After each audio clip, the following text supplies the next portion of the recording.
Welcome into the Beat Sessions, the place for all things music and where we do the listening for you. I'm your host, Mitchell Weary. Please subscribe to the channel, like and share if you haven't done all those things, and thank you all for your continued support. Let's talk about this new record, Love in Exile, from Arooj Aftab in collaboration with Vijay Iyer and Shahzad Ismaily. They released that on March 24th. This is the first collaboration between these three musicians, and I really hope it's not the last because this project is breathtaking. I have been so obsessed with it for the last week. Brand new to me too, all three of these composers. I feel a little embarrassed, but you can't know everything. I have to have my moments of self-discovery. So if you're on board with me in that same boat, it's a great boat to be in right now. Not only do you have this record, but you have all of the work that these three artists have done throughout their lives. You read about them, their education, their travels, their teachings, all of these things that inform their music. It's just fascinating. These are three very remarkable individuals. So to have them in the same studio space together, almost kind of just winging it, just a little improvisation, live recording on these tracks, and a wonderful sense of minimalism. Who's just working with her voice, and then Vijay Iyer working with his piano, a Rhodes Fender, some synths, and then Shahzad Ismaily. This guy is just such a boss. He's a multi-instrumentalist working with a 1964 Fender jazz bass on this thing, and he's basically just working with a Moog synth. And so that's all that's at play on this thing. It's outstanding. It is founded in what feels like contemporary jazz, but there's also that influence of music coming from Southeast Asia, traditional music from Pakistan, India, that region of the world, and that's a big part of what has informed Arooj's music, as far as the Urdu couplets that are at work on this particular record. I believe the Sufi tradition is something that she's incorporated in her music. Ghazal, all these things are very new to me. So if you have information on these things that you can include in the comments for everybody else as well, it'd be really cool. It's been a ton of fun familiarizing myself with everything that's going on with the players, with the genre. But I'll just start off with Vijay Iyer, his work on the piano, on the keys, anything that's key related on this thing. It's just gorgeous the way that his notes just move so naturally through time. It's seriously, it's like listening to it's like closing your eyes and being in nature and listening to the sound of the world unfold around you. That's what it's like listening to him play the piano. There's moments of intensity, there's moments of great delicacy, but just every note has so much purpose, and you just don't know what's coming at you. That's the fascinating thing about him, is that his style, his technique is so unique. It draws you in. It's captivating. You can't help but be just completely enthralled by it. And the same thing goes with Shahzad. His work on the bass. I listen to him and I think of a guy like Justin Chancellor from Tool. And there's no way that Justin isn't into this guy. He has to be. The timing signatures, just the gentle roll on some of these riffs that he's laying down on this record. It gives me chills just thinking about it. I love it. It's got me all giddy, just smiles from ear to ear. It's marvelous the way that their interplay binds these two components together.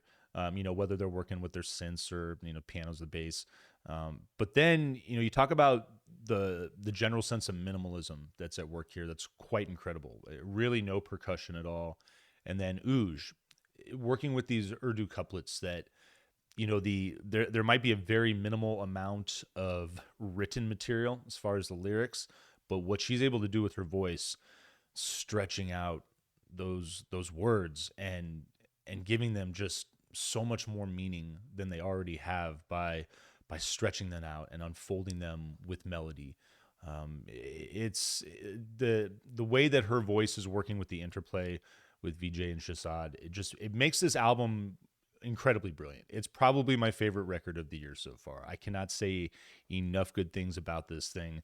And if you haven't listened to it, you need to jump on this thing. The vinyl pressing is gorgeous. Found it for roughly $34 too. So for a double LP, there's a lot of music here. 75 minutes on these 6 songs. Pretty much filling out the entirety of that wax. It's a really beautiful package. I definitely would encourage you to pick it up. But this thing kicks off with "To Remain, to Return," and I love the title and I love the first lyric. Jare is what Arooj Aftab is singing, and that means go now.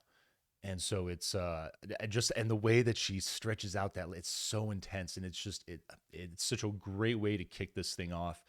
Synth washes and a single bass note that it's just really hard, and it's repeated, and it kind of has a very sinister feel to open this thing up, and then the piano just trickles in. It's it's like sticking your toes in the cold water, just testing it, and then the piano is going to take over, and really go to work. And that vocal enters, and Ooj's vocal, all the instrumentation here is really quite haunting. It's very moody. It's just so captivating, this opening track. I love it. Hasenti is your second song. Sounds like Vijay is working with a vibraphone when he's working on the thing with the keys, but I really like the bass work here. Reminds me a bit of Sigur Rós, this particular track, if you're familiar with that Icelandic band. Big track. Keys take over on this thing about halfway through. I really love the work that Vijay is doing on this track. Every track, honestly, let's just be real. Shadow Forces is your third song. More of that conventional kind of jazz feel on this particular track. Piano leads in. You get more of that kind of unsettling mood that develops a bit on this record. Bass is kind of proggy on this thing, a little bit of that Tool feel. Keys begin to explore some very wonderful territory about 5 minutes into this track. It's a great way to lead into Sajane, this is probably my favorite track. I really like this song. The bass rides this great electronic element, really nice soft wash that's developed in the background of the song. Builds along with the keys, and then I love the way the keys just attack in this thing, like about a minute and a half in, and then they drift into Serenity, and all of these elements just start to go to work. And I really feel like that interplay here is just at the top of its game. Eyes of the Endless is your fifth track, penultimate track. Great electronic production on this thing. Get this musical element that reminds me a lot of wind chimes is going to be the main noise here, but it's I love the feel, and I love the focus on developing these washes and textures and just a different style of track. And then your final song is Sharabi. It's a strong proggy synth to open, big synth washes on this thing, textures develop. The vocals enchanting on the song. It's absolutely wonderful. Textures dissolve and become really loose, and I love the gothic style of piano, the dark synths on this thing. Very moody record overall. It's from start to finish. I really like the way that both those tracks, To Remain, To Return, and then Sharabi, bookend this thing. Marvelous record. This record is absolutely brilliant. A vinyl, please, for sure. Please like this video. I hope you enjoyed this album. I hope you find this review helpful. Share it. Subscribe to the channel. Tune into the live show on Tuesday nights at 11 p.m. Eastern Standard Time. Stay tuned throughout the week for more album reviews. We will see you next time on the Beat Sessions.